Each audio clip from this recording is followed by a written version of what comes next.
Wow! Hello everybody. I've got a live studio audience in front of me today. My name is Damian Pelliccioni, aka or hashtag your gay media guru. I want to welcome my first fabulous live studio audience to this week's edition of Boys in Tech. Thank you guys so much for being here. In this week's edition of Gays in Tech, we're going to be talking about the gay side of what's trending on the web. And we're going to start off by talking about what's happening with Google. Google marked the Winter Games in Sochi by flying the gay flag Thursday in a search page dawdle that linked a call for equality in the Olympic Charter. Showcasing the flag and the excerpt served as an online rebuttal to Russian Deputy Prime Minister Dmitry Kozak, who warned spectators and athletes against promoting gay rights during the Olympics, saying that it was forbidden by the Olympic Charter and Russian law to be spreading propaganda during a sporting event. Beneath the rainbow flag was the following paragraph attributed to the Olympic Charter. The practice of sport is a human right. Every individual must have the possibility of practicing sport without discrimination of any kind in the Olympic spirit, which requires mutual understanding with a spirit of friendship, solidarity, and fair play. Clicking on the doodle triggered a search for news related to the Olympic Charter, with stories about what was being interpreted as Google's protest of an anti-gay atmosphere caused by officials in the host country of Russia. Hats off to you, Google, for spreading equality and inclusion during this controversial time. Be a part of our show. Tell us your opinions about Google and tweet us your questions at Boys in Tech. Now let's get started. In this week's edition of Gays, Gadgets, and Gizmos, we are going to review some of my favorite smartphone gadgets to help charge your life. Before we go mobile, though, I want to talk to you about the smartest thermostat that will save you time and money. Meet the next generation of thermostat, Nest. Most people leave the house at one temperature and forget to change it. So Nest Learning Thermostat learns your schedule, programs itself, and can be controlled from your smartphone device. Teach it well, and the Nest Thermostat can lower your heating and cooling bills up to 20%. Just turn it up and turn it down. The Nest Thermostat learns what temperatures that you like the most and builds a personalized schedule. Teach it the most efficient temperatures for a few days, and within a week, it'll start to settle on them on its own. Use the Nest app and connect your thermostat from your smartphone device. Getting in early? Charge the thermostat miles away from your home from your smartphone device. Nest retails for $249 and is available on Nest.com. Almost everything that we use these days is wireless, from internet connections to speakers, but the one realm in which unsightly cables still rule our lives is device charging. ChargeBox is an attractive solution that pairs a powder-coated steel box with a foam topper that conceals all of your cables while creating a dedicated charging dock. Comes in white or black boxes with red, green, or gray tops, and you can use both wall-mounted or freestanding. ChargeBox is the best way to hide those messy, unsightly charging cables, and you can pick one up for only $79 at touchofmodern.com. Ever dream of hosting your own restaurant review show? Have an opinion on that local taco stand or that crepe place that you love so much? Well, this next app, Tastemade, turns everyone into a food TV star. Says Macworld. Vine meets Instagram, meets YouTube, and create Tastemade, says Wired Insider. Tastemade is an incredibly simple to do-it-yourself video app that lets you host your own food show right from the palm of your hand. The only fancy equipment that you need is a finger to press record and a healthy appetite. With prefab music filters, you can turn your visits to your favorite food and drink spots into bite-sized motion pictures, viewable and shareable right from your smartphone device. Tastemade is free and available for iPhone and Android and iTunes on Google Play. Don't you hate it when you run out of power for your cell phone in rush hour, or you're in the middle of that important call? Wish you just had a little bit more juice? Well, my next product is small, sleek, light, and powerful. The exact size of a house keychain, Charge Key is a key-shaped smartphone cable that is designed to fit your life. It works like a normal cable for charging, syncing your phone. Charge Key is with you when you need it and out of the way when you don't. Unlike bulky battery packs and wall plugs, Charge Key is designed to always be there when your phone unexpectedly dies on you, saving you time and peace of mind. Available for only $35 on Nomad.com. My guest today is a multi-talented artist and director who has received considerable accolades over the course of his 30-year career. Art director, film and music video director, interior designer, furniture designer, multimedia artist, and best-selling author are just some of the talents. Please welcome Christopher Ciccone. Okay. It's exciting having them here, isn't it? Congratulations on your audience. Christopher, thank you so much for being here. You know, this is really exciting. I know you've got a very busy schedule. And I want to talk a little bit about, you know, in light of your diverse artistic pursuits, I mean, what particular medium, because we've listed them all, has been most rewarding to you? I think probably I've learned the most by not having been trained to do anything. Especially in film.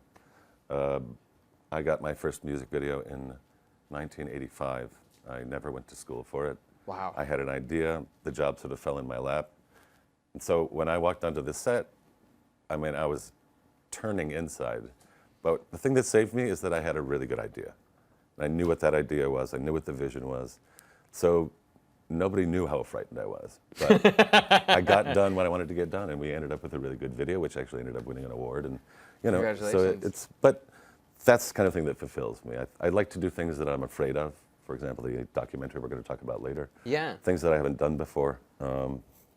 But just growing up from the 80s to 95, working with my sister on her tours, art directing those, and just traveling the world, that's, you know.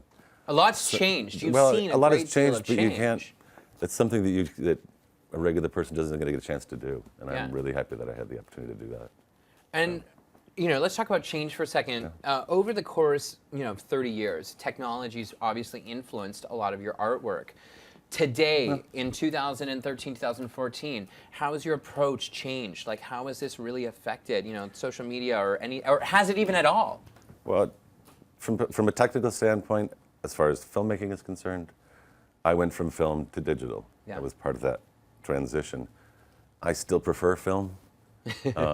I work in digital. You know, I work with, you know, the Red One and the good cameras out there that have a lot of stuff in them. But you kind of have to find it, you know, unless, especially if you're not shooting it yourself. You know, you have to rely on your DP to tell you what's in there that you can get out of this kind of a camera, as opposed to a film camera. It's just the difference for me is a chemical reaction on film as opposed to a numerical, an electronic action. True, yeah. And you can say what you want, but I still believe they're very different in the end product. Oh, definitely. I mean, you can always like tell the difference when you watch a film that's been shot on like 35 versus something that's been on a DSLR. I'm not a purist. I'm not a purist. Yeah. I mean, everything, the video I just shot and the documentary I'm working on are both digital. So it's, you know.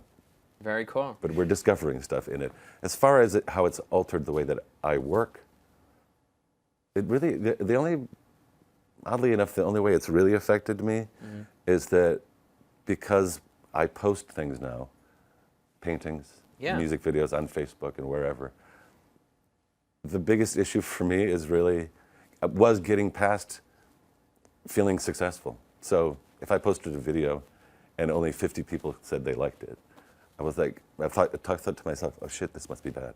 You know, I must be terrible at this. And it's really something you have to get past. I think I've gotten past it. I mean, what makes you successful? Is it 100 likes? Is it 2,000? You know what I'm saying? Well, what makes Chris Ciccone successful? Well, after getting past that moment, I know in my heart when something is good. And so if the artist likes it or if I'm happy with it, you know, I don't care if it gets more than one like. Yeah. You're still touching lives. People are still watching it. I mean, it's an exciting thing. Yeah.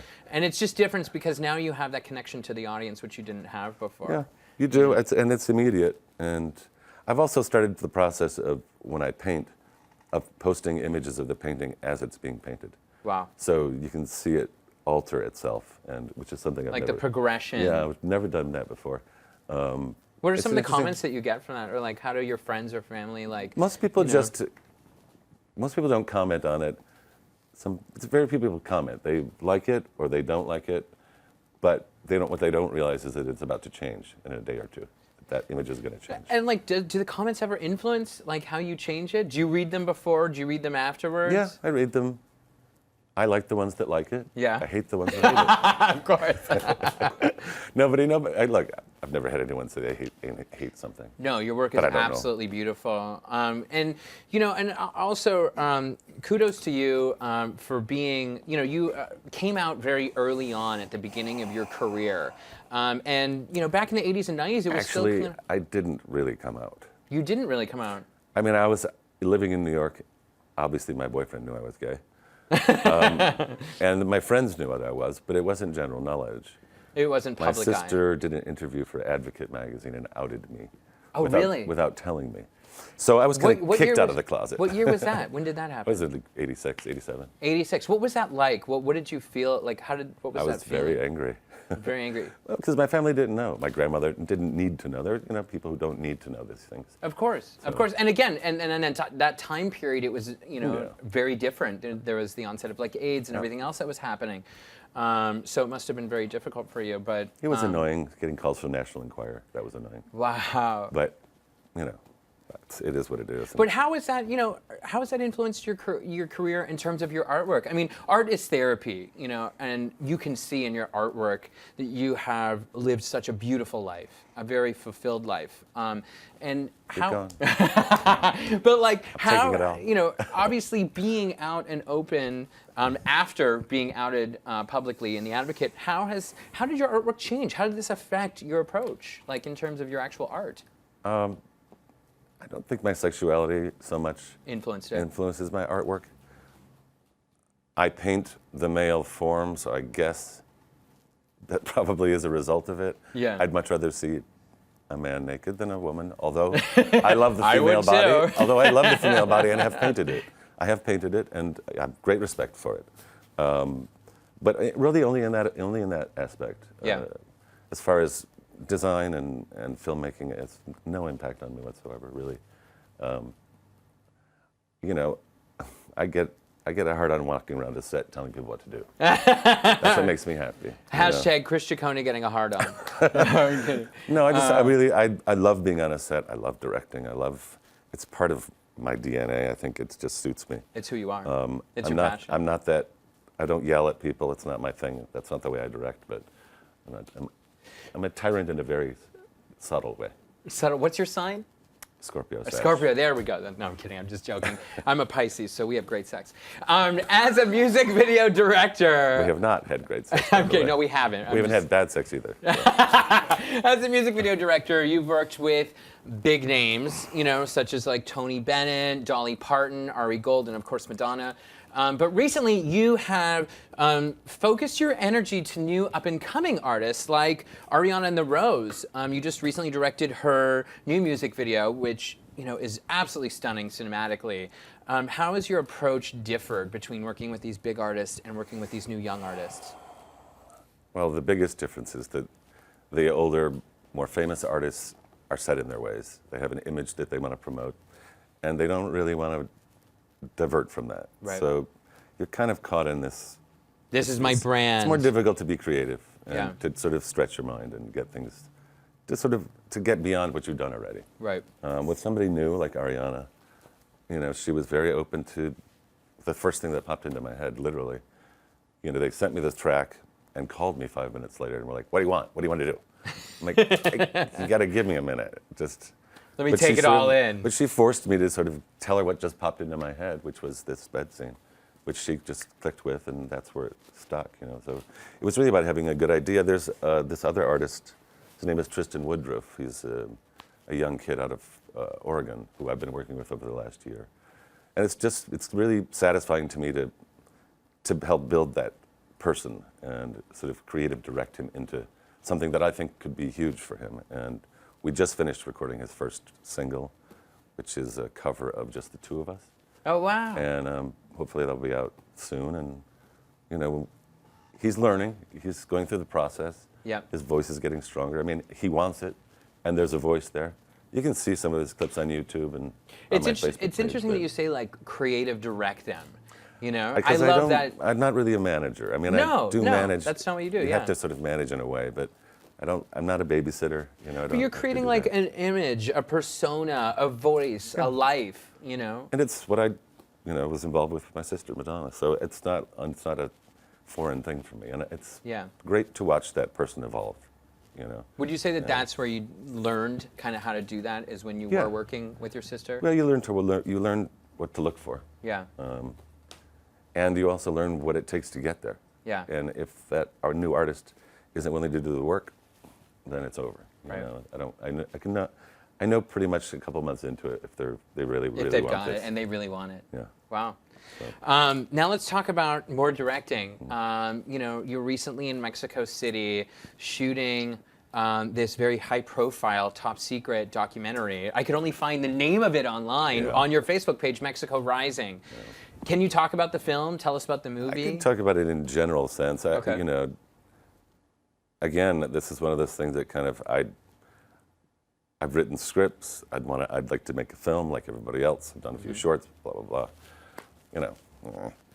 But a friend of mine was opening a museum in Mexico City, and this is how it began. He wanted to document the opening of the museum. Yeah. And he knew that I did music videos and stuff, so he was like, well, come down and shoot the opening. And once we started talking about what this was going to be for, like, are you going to sit at home and watch this by yourself? Yeah. Or should we make it something a little bit broader and more interesting? And as I started to interview people, the whole thing changed, because as with the documentary, there's no script. And once you start speaking to people, the whole direction goes in some other place.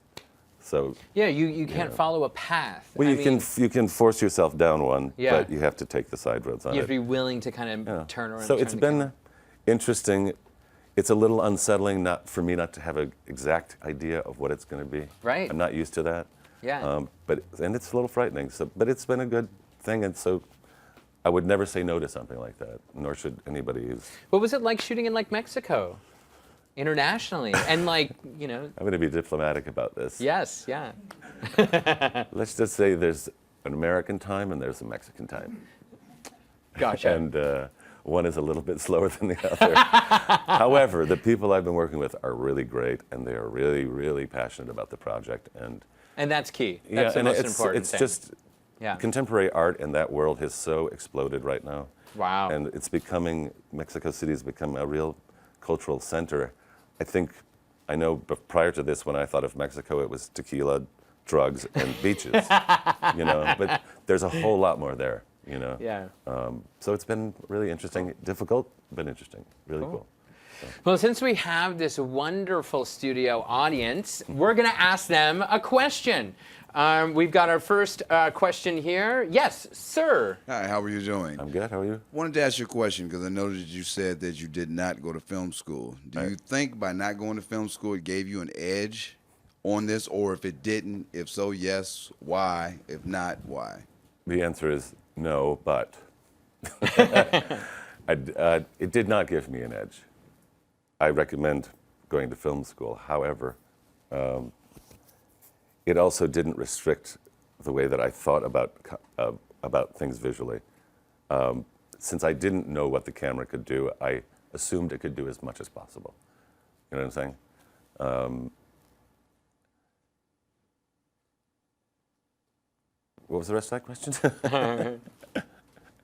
I think that was it. I think you got No, it. yeah. I mean, it was I really, just wanted to know it if was you think really. it restricted you, or did it give you an edge to You know go what? in there? Okay, yeah. I mean, beyond what I just said, it was really about the first time. That first video, and hoping that having an idea was enough, so that the director of photography and my producers had no clue that I had no idea what I was doing.